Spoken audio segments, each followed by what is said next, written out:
But the Hindus were never united. Secular. Who asked Congress not to be that BJP in the beginning? Why didn't the Congress see it that there was something happening? Primarily, I have one straightforward question that a lot of people have been asking. The simple question is, has India become communal since 2014? Or has India become more communal since 2014? What do you mean by communal? Has there been rise in communal friction? Has there been rise in religious hatred?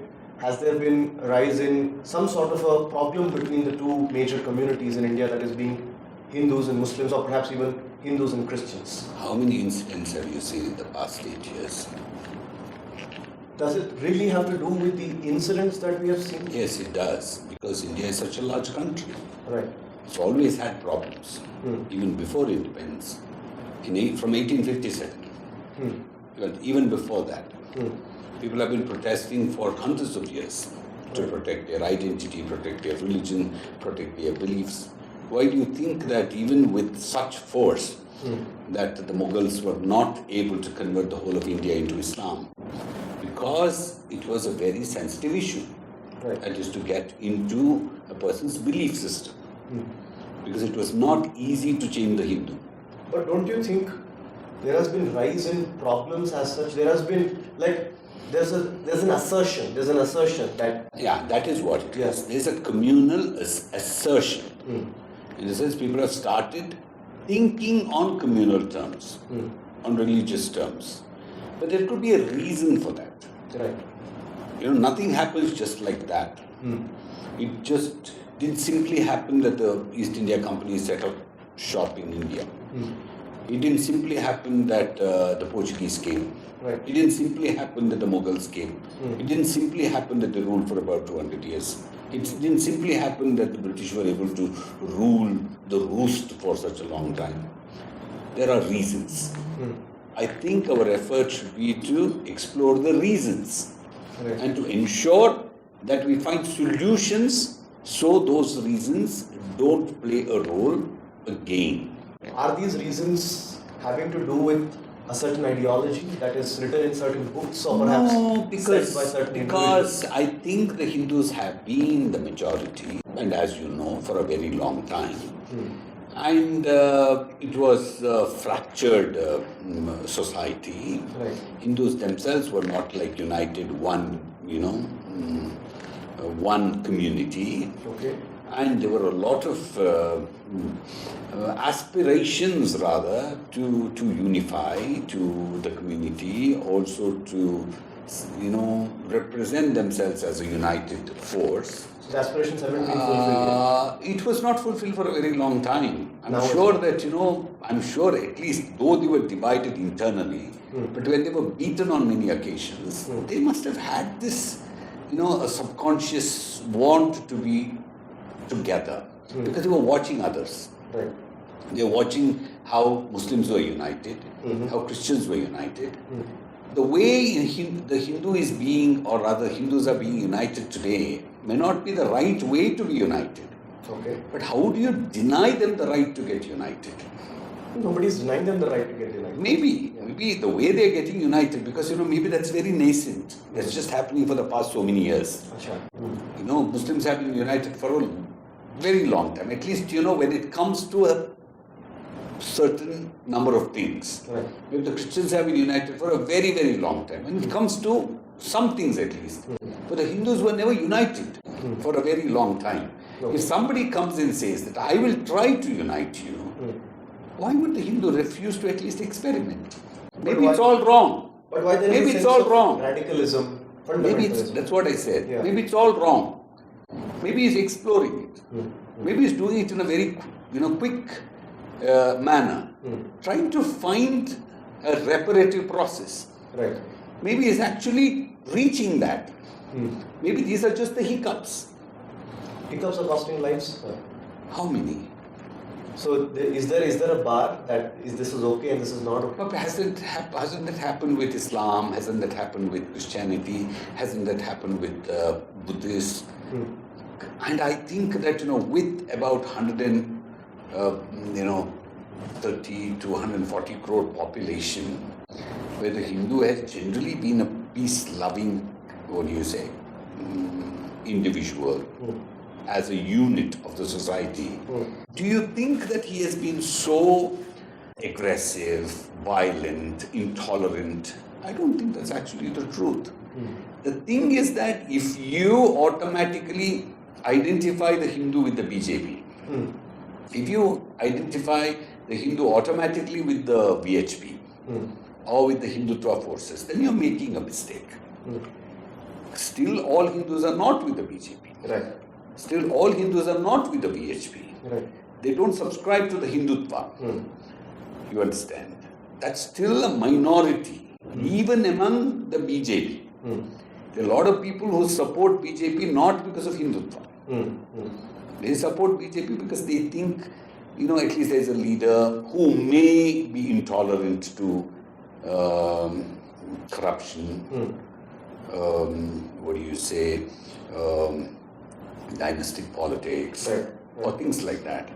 Maybe they could be completely misled, but they've also been browbeaten for a very long time. It is not wrong for people to be aspirational. Right. If you've not got the leader, it doesn't stop you from looking for a leader, and even sometimes getting a wrong person as your leader.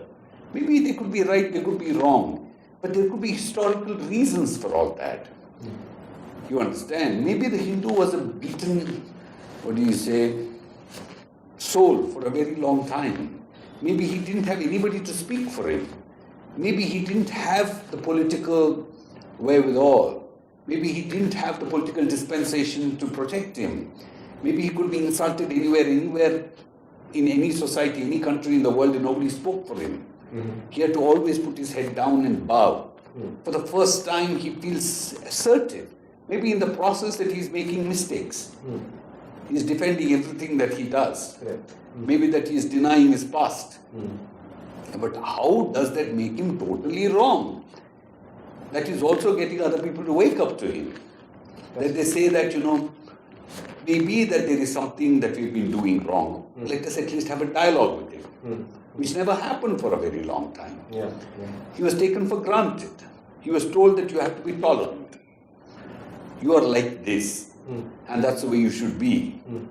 If somebody beats you, you show the other cheek. And you're wrong. Your society is flawed. Your culture is the worst. Your gods are debauched. Everything was told to him. But weren't there flaws in the other communities too, other religions too? But why was always a Hindu made to feel, inferior?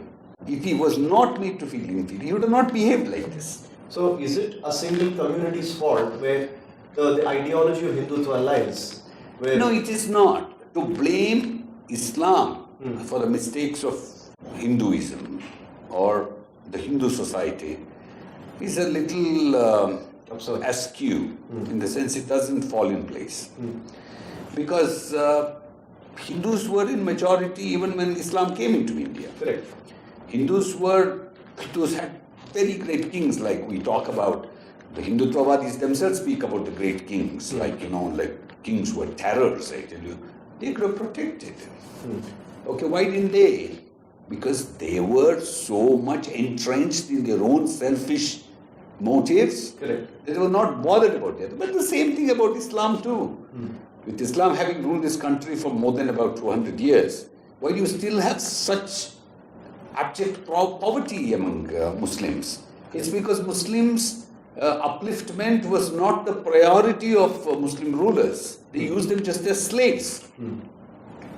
Women for something and men for something else. And ultimately their own personal glory of that religious, greatness.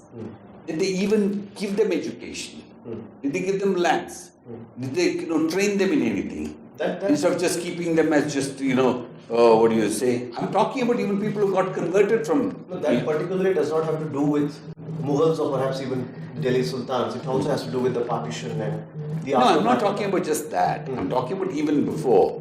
Even during the time of Islam, you don't speak about so many Muslim scholars. or Muslim scientists or Muslim reformers, you see Hindus there too. Don't you? Yeah. In the courts of these Muslim rulers. True. And what were the Muslims doing? Because perhaps, the Muslim Rajas were busy, having these Hindu scholars to sit in their courts, whereas Muslims were basically kept for something else. If that was not done, perhaps the Muslims would have actually, let me tell you, for a very long time, India was not having a pan-India Hindu ruler.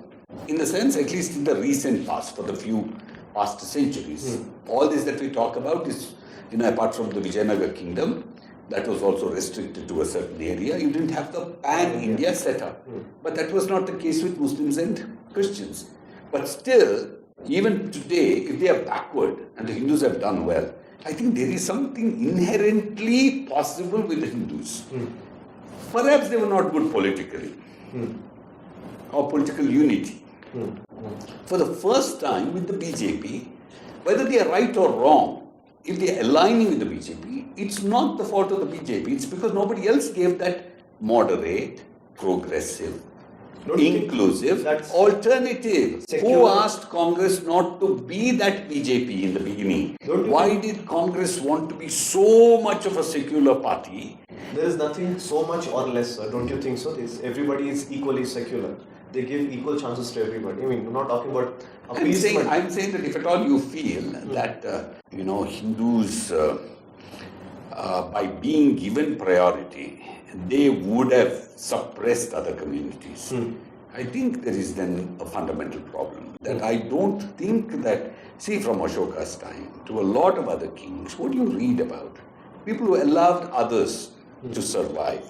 Even there is this story of when he annexes or reaches a certain place where are these Portuguese missionaries or whatever,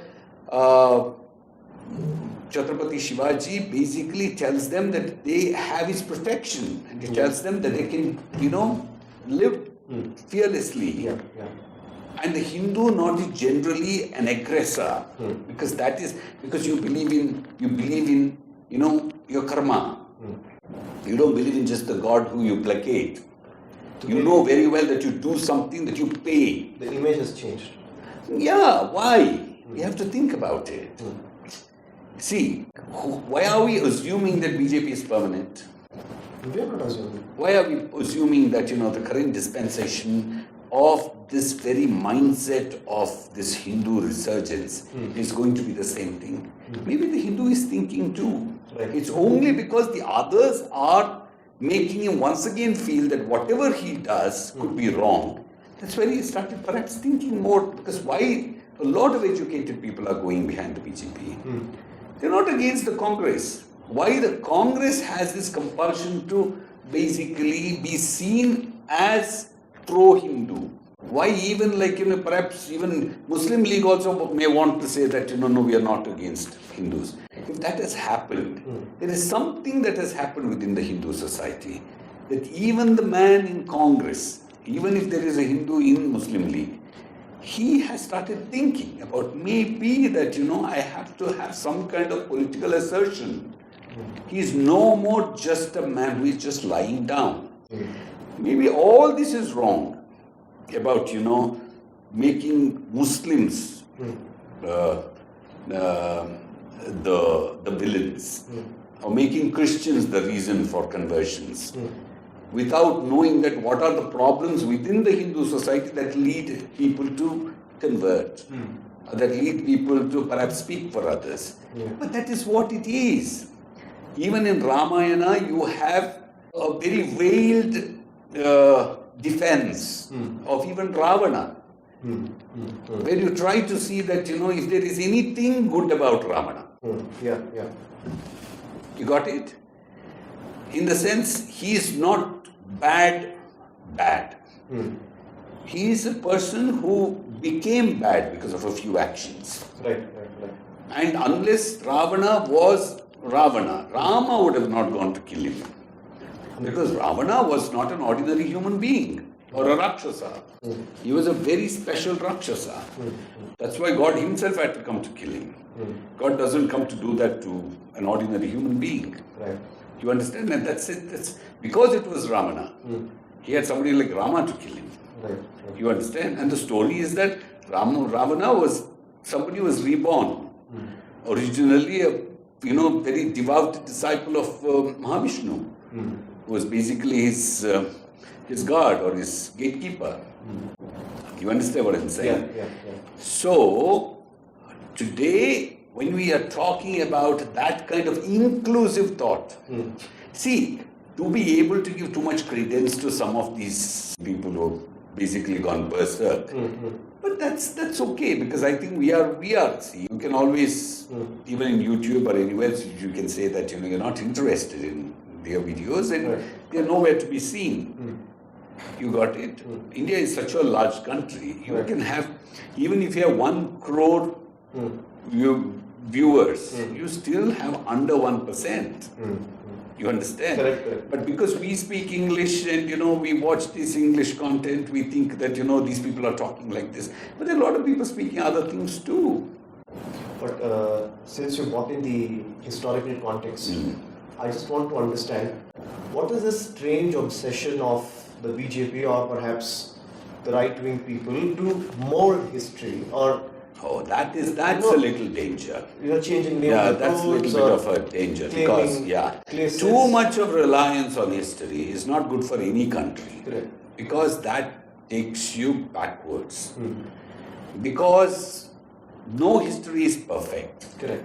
Even if you read the stories of Somnath temple, which was looted, to Ghazni, Gori and all these things, first of all, those stories were not written by Hindus. Those stories were written by Muslims.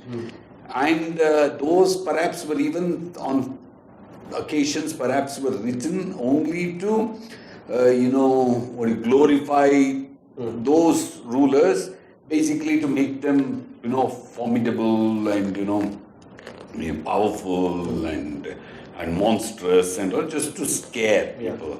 Maybe the purpose was very different. See, if Hindus were so weak, even historically, I don't think you would have had any Hindus at all. You know what happened in Mexico, you know what happened in all over South America, you know what happened in the US, or rather in North America, with such, well-established native Indian culture, how these missionaries just decimated it. But in India, like, people who are weak, people who are not even, that well trained in warfare, people did not have that kind of economic power, but still they survived. That means there was something else that was very strong in them. So I think to blame that, Ghazni did this, Gori did this and all, is to just divert attention from what was essentially wrong with us. That, I think that there was this big cultural conflict about two kinds of civilization, which was one which perhaps thought of itself as being superior, and another which was like the native. It may not be in the sense that Aryans came from elsewhere or whatever. I'm saying that. I disagree with you on that, because they say Aryans are indigenous people. No, could be. What I'm saying is that, but could have been superior in the sense, maybe fair-skinned or rather more educated or something like that. It needn't always mean that, people who are fair who have come from elsewhere, because, or maybe in India also you had fair people. It was, very much possible, because India did not have a wall built around itself like the Great Wall of China or something. People were coming and going, people were traveling. For 3,000 years, people, had commerce with Greece and Rome and Aden and elsewhere. So it's very much possible that people were coming here, and white people have also settled here. And that's not just about 3,000 years. If it happened in 3,000 years, it must have even happened before. People are going to China. I heard this beautiful thing about, how Chinese called people from India as people from the clouds, because they were actually they were coming down from the hills and they go through the clouds, and it almost looked like they were coming from the clouds. And that's what they actually referred to Indians for a very long time, people from the clouds, because they were just coming down from the clouds, literally, coming down the mountains. So Indians were going to China, Chinese were coming. In fact, it's a very interesting thing, even like Prague, the name Prague, they say Prague was the second Prayag. Okay. In the sense, Prague was actually considered the capital of Czech Republic was considered a portal to another world. Okay. In fact, I was surprised that the science in Czech language is Veda. Oh, okay, that's quite a coincidence. Yeah. Maybe coincidence, or maybe there was a relationship too. So there must have been these things. So it may not have been like, but I think there was some kind of a conflict, and that was also a subconscious thing that, there was such a strife also, which nobody wanted to accept. Why people, see, when sometimes the temple was attacked, people were not, the temples were not like that we have today. I mean, there were very few people who had access to these temples, and I'm sure that when those were attacked, people, because at the same time you told God lived in your heart. You talked about, how your body was the temple and how God resided in your heart on one side, and then you said God was in the temple. So people must have thought, okay, that's not my temple. So people must have been just all right, and a lot of people are hoarding money also. But I feel that the Hindu must have not been a weak individual. He must have had these social problems which must have resulted in him becoming politically weak. That he was not able to have a country for himself. Where the kings actually, it's like in the Western Europe, for the king, the community was more important to as much as his kingdom. So, and for a very long time, the kings listened to the priests, and they were also, the priests didn't come from a certain community. Right. The priests came from among the ordinary people. So those ordinary people, when they became priests, also carried the aspirations of their people. Here the priests were from one particular community, so they already alienated themselves. And there was already a parallel native, faith that people who worshipped in a different way from the superior or the more refined form of Hinduism. And Hinduism itself, if you can't even blame Hinduism because nobody called it Hinduism. Nowadays people call it Sanatana Dharma and all that. But even if you read the Vedas and all, apart from very few references to human beings and the society, it's basically about propitiating gods or higher aspirations, basically, for release. Might disagree with you on this, don't you think? With your definition or your explanation of the breaking of the temples, or even the idea of Hinduism that you're trying to say, or no, but see, I'm telling you, because if you want comfort in what you're saying, and if you want everybody to believe, just because it's politically convenient, it won't stay for long.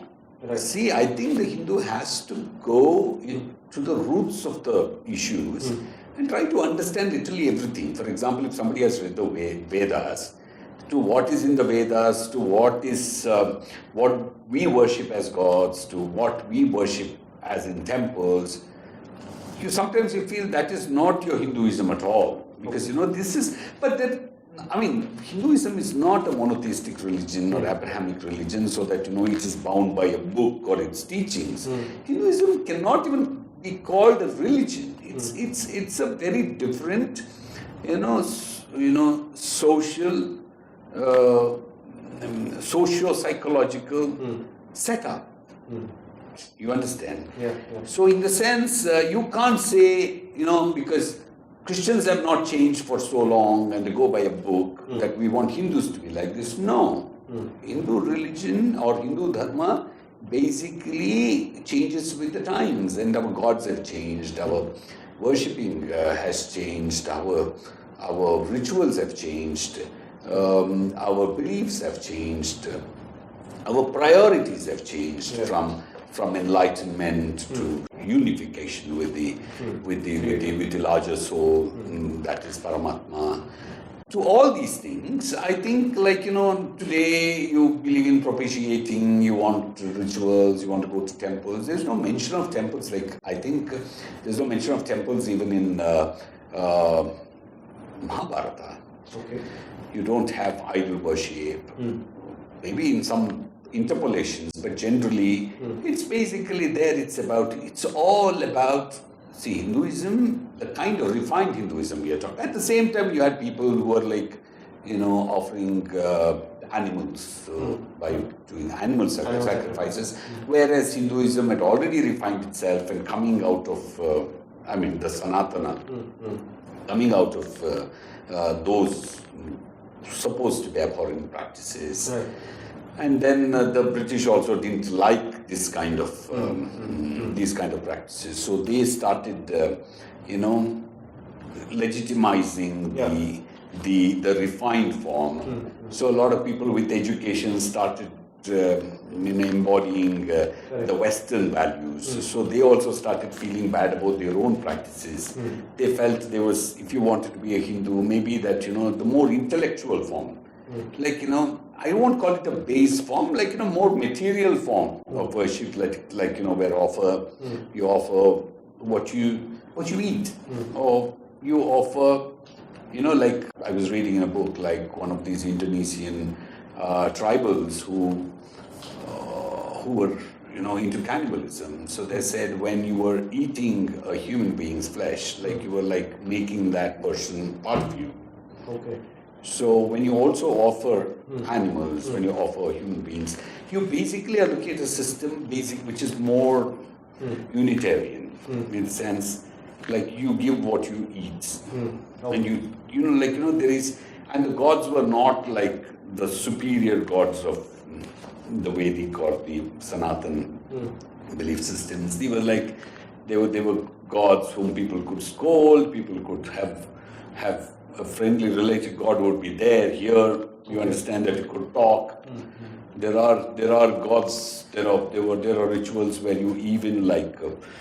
I know of a particular temple where people would go and tie chili pepper to the sari of the goddess and would not remove it till the prayer actually materializes. So it's that kind of a very but you can't question those things. That was they found succor in such beliefs. But then slowly it progressed towards more Vedic or like refined belief systems and so on. So I think they were like there was this clear dichotomy in the beginning. Right. And we have to accept, we can't, and also the social things, how some people may have treated our own people badly. I don't think those are excuses also to accuse the Hindu, Right. saying that, because this king did like this, these people treated you badly. Nobody stopped anybody from becoming anything. Most of our Puranic stories are also, and also these Bhakti stories are replete with how God actually comes to the home of the last man in the society. They are the ones who actually get to see God better and more often.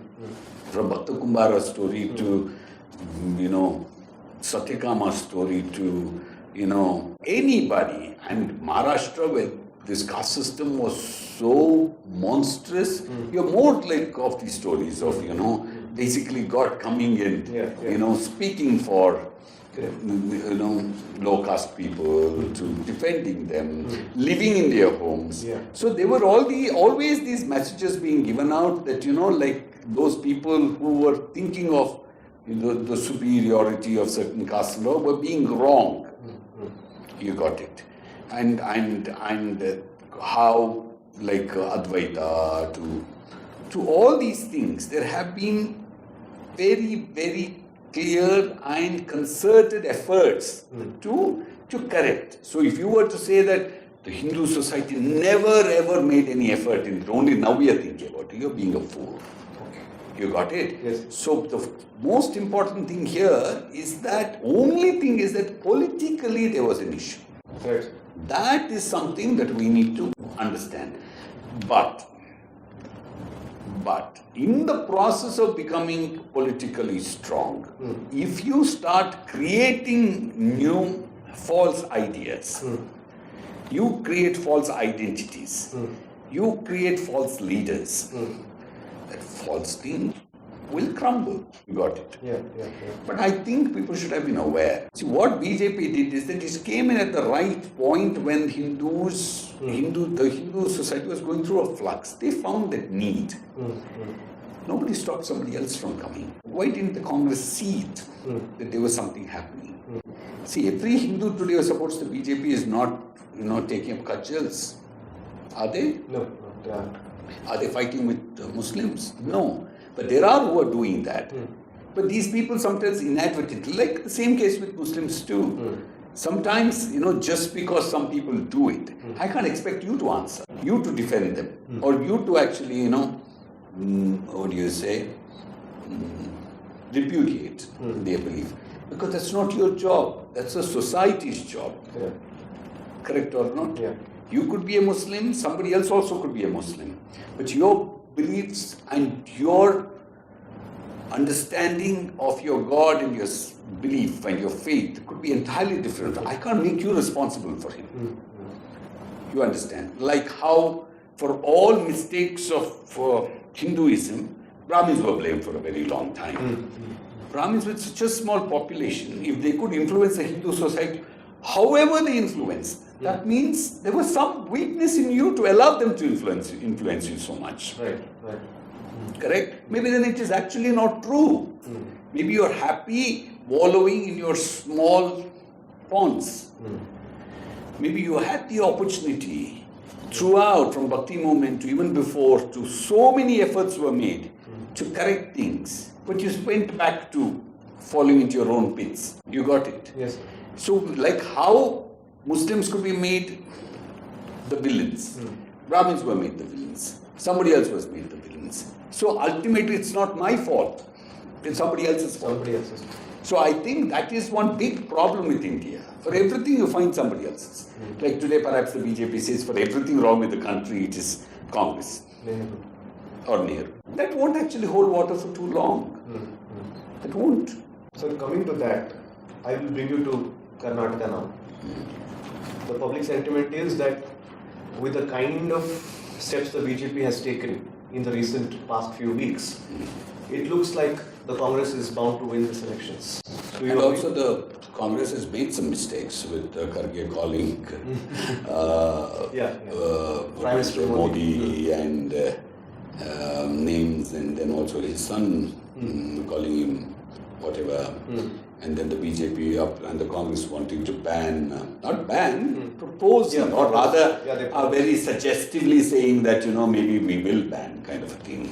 But that's not a very clearly worded, statement. I don't know why they actually declared saying that they are going to ban, because, I read it. It doesn't say that. It only says that anything, anti-constitutional. But what is the public sentiment according to you? About what? About the Karnataka elections victory. I think by then, if at all Congress doesn't come to power in the next 2 years, I'm sure it will be fragmented. And some people will go into BJP and some will join JDS also.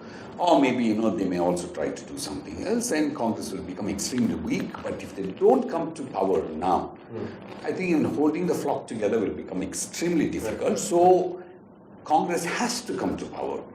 So they may have to give in. They may have to make that, hard choices. But like you said, Congress have been making mistakes in this whole process of campaign. But there is one thing that people are talking about the most. That is, who will be the CM candidate? While you have both Siddaramaiah and DK Shivakumar lobbying for this, so not in the negative spirit, but in the positive spirit. I don't think that DK has been lobbying so much. DK feels that he has to be taken into consideration. Right. I think he is a clever politician who knows very well that he can't topple the apple cart. But can he overtake the mass appeal that Siddaramaiah has? Siddaramaiah, yes, but it also depends on whom you're listening to, because I don't think that Siddaramaiah has that kind of appeal with some communities. Right. Because they're also afraid that, maybe he'll veer too much towards the backward classes, and he has this coterie politics, which is very dangerous. And then, Siddaramaiah has some great qualities, in the sense he is a true Democrat. I may have spoken to literally every minister in his cabinet and in his ministry, and everybody had told me that he would not interfere. And as long as you did not make any serious mistakes, that he would not poke his nose, and that's not him. And he would do whatever he has to do, like, his own anti-communal whatever, but a little pro-Muslim and all that.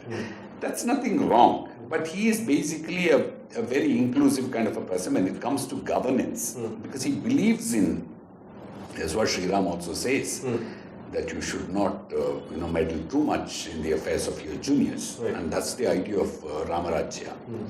It's very beautiful. That's something that always struck me.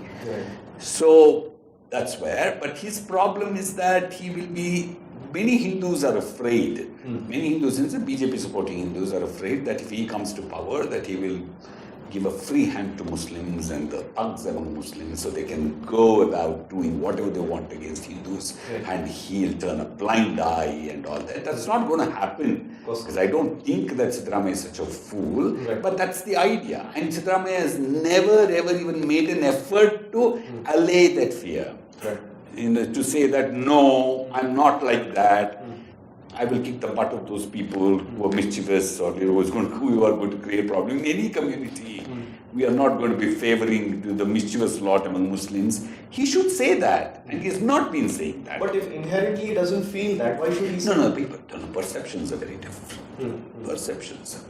You can't, do an anatomical study of politicians to find out, like, where is your love for whom and all that. People just go by perceptions, your action, like as if Modi is like actually what people think he is. But people have the right to think whatever they want. Are you saying that he is not what people think he is? Yeah, to a very great extent, he's not. And sometimes it's very shocking. I thought he was going to be a very humble, very, down to earth, very tolerant politician, because actually I wrote an article about him in 2008 for Midday, in which I can't believe that I praised him so much. I told that, this Yediyurappa has to learn anything that he wants to learn from Modi. I said, that's actually true. Modi would, receive calls in the dead of the night. He would direct officers to go and attend to things. And I know of people in Karnataka who were personally called by Modi to go and set up factories in Gujarat. So you cannot just dismiss Modi. But after becoming, maybe he's become older, and maybe he also feels that he's not permanent. So he just wants to do some things. No, I don't like all that. I expected Modi to be something else. Actually, I liked his governance so much. I thought that was great, because one day when I wanted to interview Yediyurappa for that small period, he didn't want to go to any interviews. He actually quoted Modi's example, saying that, Modi doesn't give interviews, so I don't think it's important. He does it now as a Prime Minister. I don't think there will be any press conference. No, that's okay, but then also he didn't, is what I'm trying to say. He said, he was quoting Modi and saying that, because Modi didn't give interviews, that he himself would not. That's Yediyurappa. And anyway, after that, I interviewed him so many times. That's a different matter. But okay, without digressing. So it all runs on perception. So if there is a perception about you that you're overly in favor of some community, you have to correct that perception. Nobody says that you can't like some people. Maybe you have your own reasons. We all like, some communities. As Kodava, that, I always liked Mandya Gaudas because they liked us very much. So, that doesn't mean that I hate someone else. But maybe that's a little favor. But that also means that, I'll ensure that they don't make mistakes and bring me a bad name. So, with the kind of influence Siddaramaiah has, he can do a lot for the Muslims by actually giving them the leadership that is so badly required. He can guide them. He can tell them what mistakes they are making. He can tell them that, they should assimilate into the mainstream. This time, the Muslim candidates, comparatively to the last 2018 elections, they have been lesser. the Congress has fielded lesser number of Muslim candidates this time. And also, like, in some cases, also Muslims have felt that, the right candidates were not given the ticket, like Moeddin Baba and all that. I don't know, but I'm sure that the Muslim, there's nothing wrong in protecting, because, like when it comes to Hindus, though Muslims per se are a larger community compared to any other single community in Karnataka, perhaps they're the biggest. We just have to wait for the, the caste census. Maybe they are the largest community in Karnataka. But if at all, all the other communities come together as Hindus under the Hindu fold, then they become the minority. That's how they are the minority. So I think that, you cannot suppress any community for too long, because they are our people. They only believe in it. But for that also, the historical reasons is because the question, what are the sentiments that Hindus have against Muslims? It's basically all the names are, of Arabic root. They pray to a place, in Saudi Arabia. Their loyalty is to some other country. Their God is from somewhere else. Our gods are here, our people are here, our names are here. Even Christians have started naming their children Manju, Manjula, Jayanti. And I've seen Catholics who have daughters called Jayanti and Kusuma and all that. But you can't find a single Muslim who even by mistake names a child. So these are the things that naturally, if you want to stay away, you'll be treated. This is secularism, sir. I don't think just because you have to assimilate and name your children something. No, I'm not saying that it is. But I'm saying if it's just the name, it's okay. In everything from your dress to your conduct to everything, you want to be different. And you want to be treated like them. If I want to remain different, I'll be treated differently. So is that not correct? Yeah, it is. I think I've spoken to a lot of people. I am a great believer in humanity. I believe in the human difference, lies affair, and I believe in individual, assertion of his liberty. I believe that, an individual is superior to anything else. With all that also I say, then you take the risk. If I'm in Europe, if I wear peta and, this thing and Rudraksh and all that, and if I don't want people to treat me differently, and I think I'm being very naive. But isn't that the beauty of India, that there is but it's okay if Hindus can be, but to what extent the Muslims are trying to actually, feel the same thing about the Hindu gods, about the Hindu feelings. You always want to be different. You can't. So the sense of I'm saying that the Hindus are ready to accept Muslims. There's nothing wrong. There's nothing wrong. They've done it for a very long time. They've felt that there is nothing, I think no Hindu in his right senses will treat a Muslim as inferior or different or whatever, but all that they ask is that treat us the same way. Okay? Treat us. Don't always think like, I'm something else, my God is something else, whatever. That's not true with some politicians at least. They are ready to go to temples and whatever. Oh, no, I can't. No, that's not. No, that's haram. No, this is not halal. Oh, that is. Then you always, when somebody is always making me feel that I'm not part of his life, you better be not part of my life too. The closing statement would be this, that if this undercurrent would be solved. That's all. That's all. Both. Take some steps forward. More than religion, more than anything, living together and for the sake of the future. Who knows, tomorrow an asteroid can come and hit and we all could be gone. So what about all this, you Hindu, you Muslim, you that, you this and all that? At least let's live for some time well. Let the children play together. You understand? Absolutely. You wear what you want to, you call. But don't treat me differently. Don't always have it in my he's oh, alag hai. The sense of assimilation. Dusra kaum ka hai. No. Then you will be treated. What you sow, you shall reap. Correct? I've seen that with Christians. A lot of Christians have made great headway in terms of, if not assimilation, they may be still having that, maybe Christian God is more superior, but at least they don't show it. Yeah, yeah. You got it? Sometimes they could be just with you. You don't make out. You understand? You don't always rub it in. You got it? Yeah, yeah. That will be used politically. Yeah, absolutely right. That will be used politically. And don't blame the BJP. I may not support BJP. I may not support Congress. But you can't deny the fact that they are taking advantages of some political, what do you say, some political advantages. Yeah. You understand? That's all.